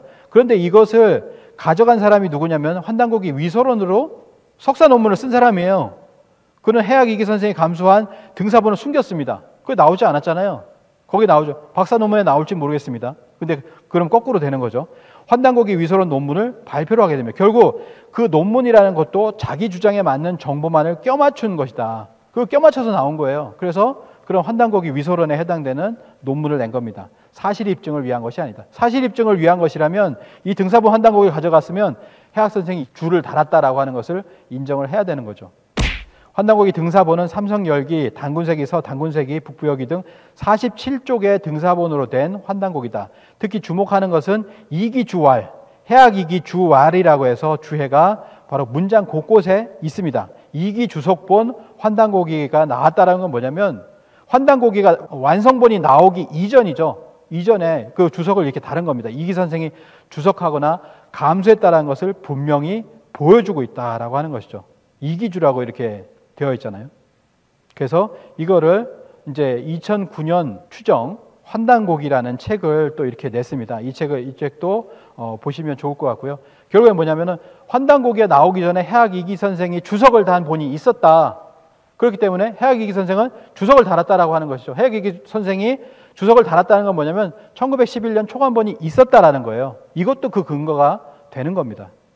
그래서 1897년에 해학 이기 선생을 운초계연 선생이 만나고 나서 1909년에 해학 이기 선생이 돌아가시기 전에 해학 이기 선생이 감수를 한 그 내용을 바탕으로 해서 정리 편집하였다라고 하는 것이죠. 그래서 14년이라는 시간 동안에 정성을 들여가지고 1911년에 환단고기 초간본이 발간되었다라고 보면 명확한 추정이다라고 볼 수가 있겠습니다. 자, 계연 선생은 실존 인물이다 아니다, 허구의 인물이다 이런 얘기를 하잖아요. 강단사학계에서는 계연 선생을 가공 인물로 만들어서 환단고기 자체를 이유립 선생이 조작한 것으로 만들려고 합니다. 계연 선생은 실존 인물이죠. 그동안 계연수의 실존성에 대한 의문이 있었는데 이유립 선생이 왜 계연수라는 인물을 내세웠는지, 그의 아버지 이관집 등이 아니라 계연 선생을 내세웠다. 그 이유는 과연 무엇일까? 왜 내세웠냐? 계연 선생이 환단고기를 저수를 했으니까, 편절을 했으니까 그냥 한 거죠. 그걸 갖다가 뭐냐면은 가공의 인물을 내세웠다라고 하는 거예요. 그런 식의 의문을 던집니다. 이 장시인과 마찬가지죠. 계연 선생은 실제 실존 인물입니다. 1920년 정신철학 통편에 거기에 이제 등장을 하고 있습니다. 그리고 1921년 단군교 기간지 단탁 창간호에도 계연수 기서가 나오고 있습니다. 그리고 1934년 이시영 선생의 감시만어라고 하는, 그 뭐야, 중국의 뭐 황배엄인가 이상한 사람이 우리나라 역사를 이상하게 쓰니까 감시만어라는 책을 써가지고 틀렸다. 그리고 이게 쓴 거죠. 거기에 보면 천부경이 후세에 전하지 못하고 있지만 이라고 하면서 계연수라는 사람이 묘향산 숲속에서 발견을 하였다라고 하였는데, 라고 하면서 계연 선생과 천부경을 이야기하고 있죠. 계연 선생이 계속해서 등장을 하고 있습니다. 계연 선생이 처음에 조금 등장하다가 이유립 선생이 계연 선생을 끄집어냈다라고 하는 것이 아니다라고 하는 겁니다. 1942년에는 영변군지 초판에도 발행이 되었습니다. 여기에도 뭐라고 되어 있냐면 영병군지 42년판이에요. 여기 보면 계연수에 의해 1917년에 묘양산에서 채약 중에 발견되었다. 천부경이 발견되었다. 이렇게 이야기를 하고 있죠. 40년대에도 계속해서 등장을 하고 있어요. 그 50년대는 뭐냐면 개봉우 선생의 조선문화사라고 하는 1950년에 등장하고 있습니다. 그럼 언제입니까? 이 개봉우 선생이 카자흐스탄으로 강제 이주당해서 카자흐스탄에 있을 때죠. 카자흐스탄에서 개봉우의 조선문학사를 넣었는데 여기 보면 이렇게 나옵니다. 1917년 계연수란 도인이 약을 캐러 영병군 백산에 들어갔다가 석벽에 쓰인 그 자를 이렇게 쭉 이렇게 석조하고 그것이 바로 윤효정의 손을 거쳐서 자기에게 오게 되었다라고 정신철학 통편에서 전병훈 선생이 이야기하고 있더라라고 하는 것을 인용을 하고 있죠. 그러니까 바로 계연 선생은 1920년, 30년, 40년, 50년 쭉 계속해서 많은 사람들의 인구에 해자되고 그것이 기록이 되어 있었다라고 하는 겁니다. 그리고 나서 뭐냐면은 해동 인물지로 와서 1969년에 계연수의 자는 인경이요 호는 운초요 선천에 살았고 그리고 단군세기 태백유사를 발간했고 이상용 마카에서 설화군정서에서 공을 세웠다. 그리고 경신년에 만주에서 사망했다. 이게 구체 덧붙여진 게 아니라 밝혀진 거죠. 1960년대는 독립운동의 역사가 처음으로 드러나던 때였습니다. 독립운동에 대한 사서들, 정리된 사서들이 6.25 지나고 나서 60년대 되어서야 드러나요. 그와 마찬가지로 여기에서도 이렇게 60년대에 드러난 겁니다. 그리고 이제 1975년 가명극에 의해서 가명극이라는 자가 밀정을 홍성납자, 관전연에 홍성납자에 보내어 운초 선생을 암살했다. 이것이 8월 15일이다. 이렇게 나오는 겁니다. 이렇게 해서 최종적으로 이렇게 정리가 된 겁니다. 계연 선생이 1920년 8월 15일에 밀정 가명극에 의해서 이 밀정 가명극이 처음부터 드러났습니까? 최근에 드러났잖아요. 최근에 우리가 찾아보니까 조사해 보니까 이게 다 드러난 거예요. 백년의 여정에서 위순사 감옥 가명극이라고 했는데 독립신문 1920년 1월 10일자에 보저원 가명극이라고 제일 먼저 이게 드러났죠. 그리고 독립신문 5월 27일자에는 그 중에 악독한 자가 가명극이다. 이렇게 나왔습니다. 그 중에. 그 밀정 중에서도 가장 악독한 자가 바로 가명극이다. 이렇게 이야기를 합니다. 그리고 1921년 3월 26일자에는 여기에는 바로 이 가명극이라는 자가 얼마나 악독한가를 보여주는 거죠. 명창하라는 사람을 갖다가 그 사람이 이제 본국에 거주하지 못하게 되니까 관전연으로 옮겼어요. 그랬더니 1920년 4월경에 적헌병 보조원 가명극이 5, 6명을 데리고 와가지고 가택을 수색해서 물품을 탈취하고 6월경에는 2달 뒤죠. 가구를 모두 불태웠다. 그리고 나서 5달 뒤에는 7, 8명이 와서 명씨의 부인을 난타했다. 중상케 하더니 또 2달 뒤에 또 와가지고 7, 8명이 가옥까지 방화하여 버렸다. 진짜 악독한 놈이죠. 네, 그거를 알 수가 있습니다. 물품 탈취, 가구를 불태우고 부인을 난타하고 방화를 해서 완전히 씨를 말려버렸다라고 하는 것이죠. 자, 이때 등장한 명창하라는 분이 누굽니까? 독립유공자예요. 2011년에 애족장을 받았습니다. 근데 이분이 누구냐면 단학회의 관동 분회장입니다. 관동 분회장이 김효원이고 총무가 바로 명창하, 간부를 했었다. 단학회 간부였다라는 거죠. 이렇게 하나하나가 드러나는 겁니다. 그러니까 단학회 간부를 숙청하는, 단학회 간부를 그렇게 악랄하게 죽이는 그런 역할을 했던 사람이 계연 선생도 그렇게 됐을 수 있겠구나라고 하는 걸 충분히 알 수가 있는 거죠. 그래서 밀정 가명극을 통해 가지고 계연 선생이 그렇게 죽고 그렇게 불태웠으니까 그런 3,000권에 되는 사서들이 전부 다 없어졌구나라고 하는 것을 알 수가 있습니다. 스승 계연수의 죽음을 목격한 14세 이유립 선생이 소년통신원에 활약했다라고 하니까 처음에는 어떻게 14세에서 독립운동 하냐라고 하잖아요. 근데 드러났어요. 독립운동가 오봉옥 지사에 의해서 그분이 적었던 삭주 군지에 보면은 66명의 천마산대 이론 대원들의 활동이 나오는데 이유립 선생이 나옵니다. 삭주군 출신, 나이가 어려 천마산대의 대만 통신원으로 활동했다라고 나옵니다. 이걸 알 수 있는 게 뭐냐면 이 66명이라고 하는 이 사람들 전부 대조해 보니까 반 정도는 기록이 남아 있습니다. 그리고 이 사람들의 행적들이 다 나와 있고 그 행적들이 맞다라고 하는 거죠. 적었던. 그렇기 때문에 이유립 선생도 맞잖아요. 맞는 겁니다. 그래서 이유립 선생이 바로 이 계연 선생이 압록강에서 사지가 절단되어서 이렇게 시신이 버려지는 그런 모습을 목격을 하게 된 것이죠. 그래서 계연 선생을 스승으로 해서 역사 교육을 받았던 이일입 선생이기 때문에 스승의 얼굴을 알잖아요. 그러니까 초상화를 그린 겁니다. 이일입 선생이 양종현, 오선일 이 두 사람을 시켜서 고등학생일 때 두 사람을 시켜서 초상화를 그려라. 둘 다 이렇게 소질이 있었어요. 그래서 바로 그 오일영 선생, 이분은 만화가로서도 활동을 하고 있죠. 그래서 활동을 했었죠. 두 개가 전부 다 남아 있습니다. 그 오일영 선생이 그린 그림은 개천각에도 이 초상화가 남아 있는 것이죠. 근데 제가 말씀드린 게 뭐냐면 개봉호 선생이라고 해서 수한계시잖아요. 수한계시. 서로 이제 모르는 존재였다는 건 지금 드러났습니다. 근데 개봉호 선생도 그 초상화가 비슷하다는 거예요. 아, 그래서 초상화를 갖다가 그냥 헛그린 것이 아니구나. 그냥 모르고 그냥 이렇게 말한 것이 아니라 실제로 보았기 때문에 그거를 그리라고 한 것이고 이런 것을 확실하게 우리가 알 수가 있다는 거죠. 우연하게도 카자흐스탄에 가보니까 우리가 환단고기에 재정적인 지원을 했던 홍범도 선생, 홍범도 장군, 그리고 바로 그 옆에 개봉호 선생의 묘소가 있었다는 겁니다. 한 50m도 안 떨어져 있잖아요. 같이 이렇게 있었어요. 이런 인연이 또 있구나라고 하는 그런 생각이 들었죠. 그래서 개봉호 선생은 우리나라에 이렇게 안착을 하게 되었습니다. 수한계시 족보에 개헌수가 없다? 개봉호 선생도 없어요. 개봉호 선생의 아드님인데 저도 이제 카자흐스탄에 가서 만났습니다. 계양림 선생이라고. 이분이 언론에 내신 게 뭐냐면 족보에서조차 아버지의 이름이 남아있지 않던 현실을 안타까워하기도 했다라고 합니다. 개봉호 선생은 오히려 더 저작도 많이 남아있고 기록도 많이 남아있는데도 불구하고 족보에 없잖아요. 계현 선생이 없는 것도 그때 당시에는 어쩔 수 없는 부분이라고 하는 것을 알 수가 있습니다. 그런데 족보에 없다고 해서 계현 선생이 없는 존재다 이렇게 얘기하는 말이 안 되죠. 기록이 그렇게 많이 남아있는데 기록이 한두 군데 남아있는 게 아니잖아요. 계현 선생은 분명히 실존 인물이었다. 그리고 실제 이유립 선생의 기록대로 그렇게 돌아가신 분이다라고 하는 것을 알 수가 있습니다. 이유립 선생을 친일파로 몰죠. 그게 뭐냐면 친일파, 빨갱이 이런 것들을 몰아버리면은 대중적인 인식이라는 게 있잖아요. 근데 환단고기를 저술한 사람이 친일파다? 말이 안 되는 겁니다. 이걸 하나하나 자세히 보면 5가지가 얘기가 있는데요. 조선 총독부 발행 월간지 조선에서 시를 투과하였는데 시의 내용이 일제시대의 태평성대를 노래한 내용이었다. 그냥 서정시입니다. 친일 유교단체 조선 유교에 활동했으며 그 안에서 기관지가 1월 15일 주필을 역임했고 산하단체인 신풍학원 설립했다. 이건 하나죠. 근데 친일 유교단체라고 볼 수 없습니다. 조선 유교를 자체를요. 거기 그 안에서 친일하는 사람도 있을 수 있겠죠. 그러나 그 이유립 선생이 그런 활동을 했는가라고 하는 그 부분을 알아봐야 된다라고 하는 것이죠. 그리고 거기다가 중일전쟁 이후에 친일 신문이 된 동아일보의 지국장을 역임했다. 이건 뭐냐면 동아일보 지국장을 하던 그 5개월 동안이 어떤 시기였는가 정확하게 봐야 됩니다. 자, 하나하나 보도록 하겠습니다. 월간지 조선에 시를 투고했다.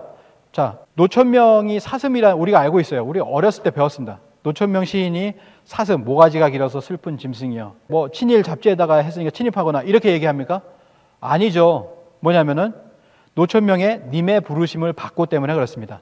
학도병, 님아 군복에 총을 메고 나라 위에 전장에 나감이 소원이러니 이 영광의 날 나도 사나이였다면 귀한 부르심을 입었을 것을 이렇게 얘기합니다. 그러니까 친일파가 된 거예요. 친일파 명단에 올라간 겁니다. 사슴이란 시 때문이 아닙니다. 그 이유립 선생의 시는 서정시예요. 그냥 자연경관을 다룬. 그러면 이런 게 친일파죠. 아까 말씀드렸던 이병도 학도 출신의 대명을 받들고 특별 지원병으로서 제국의 군인이 될 수 있는 광영의 길이 열렸다. 뭐 이런 정도는 얘기해야 이건 친일파라고 얘기할 수 있는 겁니다. 친일 유교단체인 조선유교회에서 활동했다라고 하는데 조선유교회라고 하는 것은 무엇이냐? 선생의 일대 도약기를 꼽는다면 양조연 선생의 책에 의하면은 1930년 초반기에 청년기에 입경하여 입회한 안순환이 세운 명교학원 시절일 것이다. 많은 서책을 섭렵하고 운초, 벽산, 단제의 사관을 기초로 한 경향의 각지의 학자들을 여기서 만났다라는 겁니다. 그리고 폭넓게 교류하여 민족주의 사관 정립과 바른 국사 찾기에 자신감을 얻는 시기가 바로 이 시기였다라고 합니다. 이 시기에 만난 분이 그 조선 유교회에서 교재 그런 거를 만드신 분이 해창 송기식 선생입니다. 해창 송기식 선생은 독립유공자예요. 독립유공자입니다. 3.1운동 때 만세운동을 해가지고 2년형을 받았던 애국지사라는 것이죠. 그리고 나와서는 인재양육에 힘썼습니다. 그래서 봉양서숙을 운영하고 유교의 폐해를 지적하는 유교유신론, 우리가 불교유신론 하면 누가 있잖아요. 유교유신론 하면은 해창 송기식 선생입니다. 그래서 1933년 조선 유교회의 명교학원에 보면 동그라미 친 부분이 해창 송기식 선생이고요. 그리고 이 안에 이유립 선생이 있다고 그러죠. 그래서 조선 유교회 명교학원의 제1기 수료생 녹동서원 앞에서 찍은 겁니다. 자, 영상을 한번 보도록 하겠습니다. 한국국학진흥원이 진행하는 역사 인물 선약 학술대회에서 혁신유림으로 독립운동에 나선 해창 송기식 선생의 학문과 사상이 집중 조명됐습니다. 올해 두 번째로 열린 학술회의에선 해창 송기익 선생의 학문 성향과 교육활동, 독립운동 등 선생의 사상과 활동에 대한 종합적인 논의가 진행됐는데요. 해창 송기익 선생은 능동적인 자세로 세계와 미래의 변화를 직시하며 실천에 평생을 바친 혁신 유림이자 독립운동가였습니다. 작년에 했었던 학술대회입니다. 안동에서 했었던 학술대회거든요. 자, 이런 분이라는 거죠. 해창 송기익 선생. 이분이 특히 동문수학 했었던 분이 석주 이상용 선생입니다. 20살 차이가 나지만 서로 친구와 같은 사이였다라고 하는 것이죠. 그래서 보시면은 석주 6호에 보면 송치공에 답한다. 이게 송기식 선생이에요. 10년 이상을 이렇게 편지를 주고받는 그런 사이였습니다. 그리고 1914년에 이런 편지를 씁니다. 송치공에게 드리다. 마음이 울적할 때마다 자네 생각을 하네. 라고 하죠. 뜻밖의 사람들이 많이 모여있고 자네가 나에게 큰 은혜를 주었네. 라는 얘기를 합니다. 그리고 이번에 이 사람이 가는 편에 몇 자 적어 보내긴 하지만 이 사람이 돌아올 때 함께 올 수는 없는가. 고대하고 고대하네. 남은 이야기는 두 사람의 입에 맡기겠네. 1913년에 이 편지를 이렇게 보냅니다. 그러니까 어떻게 하냐면 송기익 선생이 안동을 버리고 떠나가죠. 그래서 만나러 갑니다. 쭉 올라가다가 보면 어떤 사람의 부고를 듣고 하면서 평양을 지나서 다시 이렇게 돌아오게 되는 그런 어떤 과정인데요. 그럴 정도로 뭐냐면은 송기익 선생은 석주 이상용 선생과 그러한 어떤 동문수학하던 사이였다. 독립운동이 치열하지만 그 서신은 뭐냐면 유학에 대해서 얘기를 합니다. 서로서로. 유학의 이기, 이원론 뭐 여러 가지 얘기를 하거든요. 자, 그런 면을 봤을 때 우리가 유학자들을 어떻게 볼 것이냐라고 하는 것이죠. 송기익 선생이 이유립 선생과 주고받은 서신들이 있습니다. 답 이유립이라고 써있죠. 이유립. 계속해서 그 이유립 선생과 주고받는 서신이 15년 이상 지속이 되더라라고 하는 겁니다.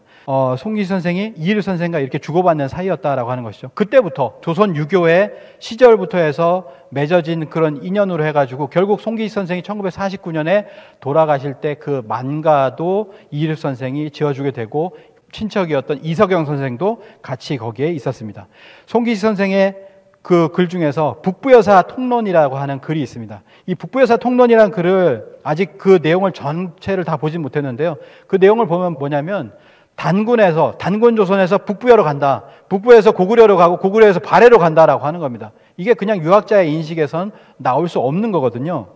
그리고 다른 데서 검색되는 유학자들이 전혀 없습니다. 이분만이 이 북부여사에 관한 통론을 썼다라고 하는 것이죠. 이 송기익 선생은 그래서 단학회 회장과 명예회장 고문 명단을 예전에 이제 단학회 독립운동 할 때 말씀드렸는데요.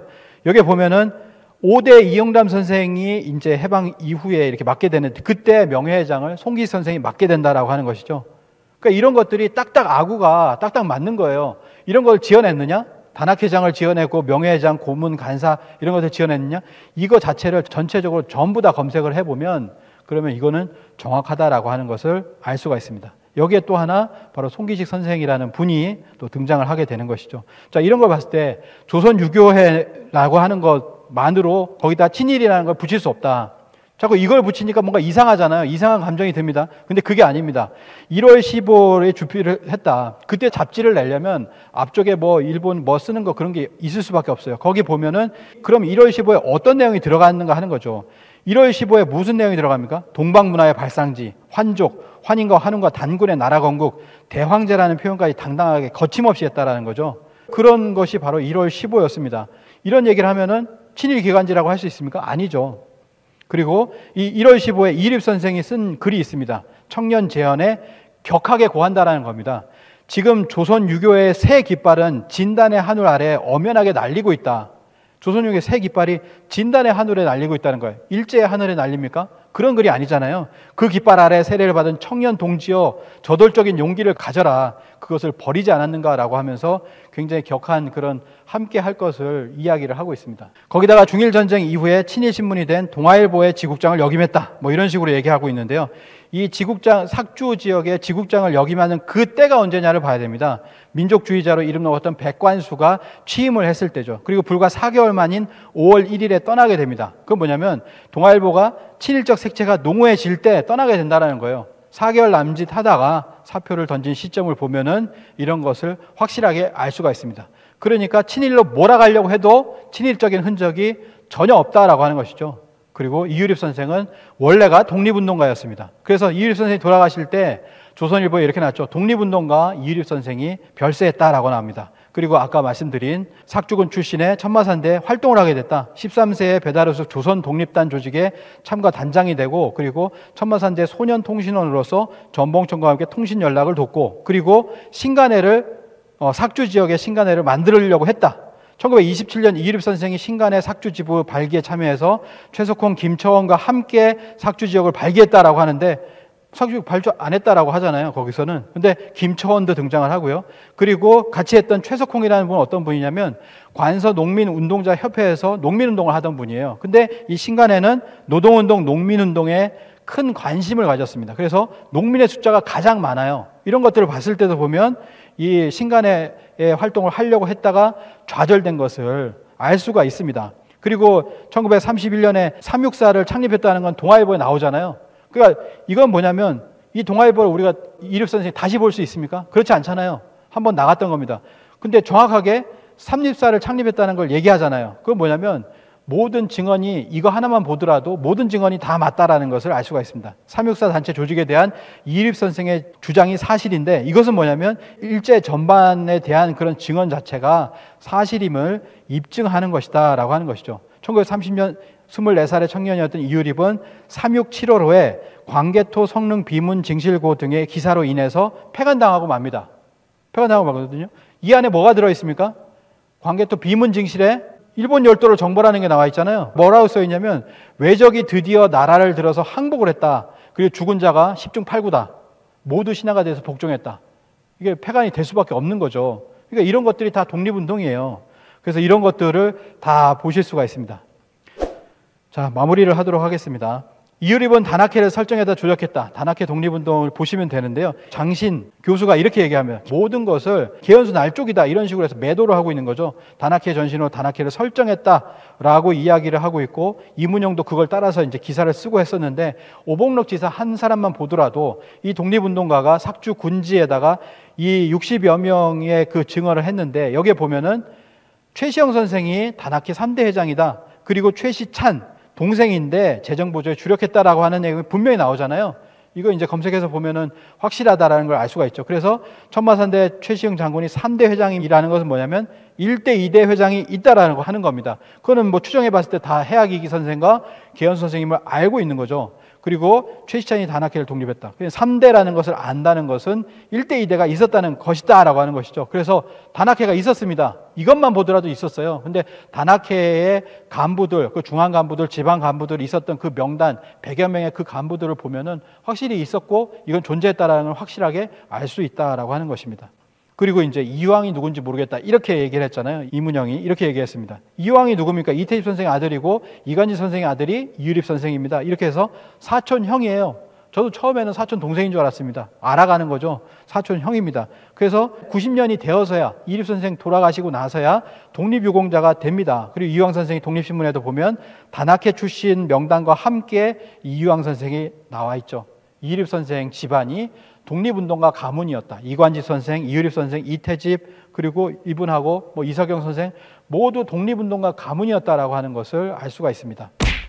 사실 위소론으로 지금까지 얘기되어지고 있는 모든 것들은 다 거짓으로 다 드러났습니다. 그들이 얘기하는 거에 있어서 지금 밝혀지지 않은 것은 거의 없다라고 볼 수가 있겠습니다. 그래서 많은 사람들을 돌이킬 수 있다라고 생각합니다. 우리 이기동 교수님이 얘기한 거 있잖아요. 나도 편견에 젖어 있었다. 모두가 위소론이라 하니까 편견에 젖어 있었는데 읽어보니까 아니더라라고 하는 거잖아요. 모든 사람을 이 환단고기 역주본을 읽게 만들어야 합니다. 읽게만 만들면은 그 사람들이 알아서 환단고기를 판단할 것이다 라고 생각합니다. 이상 마치겠습니다.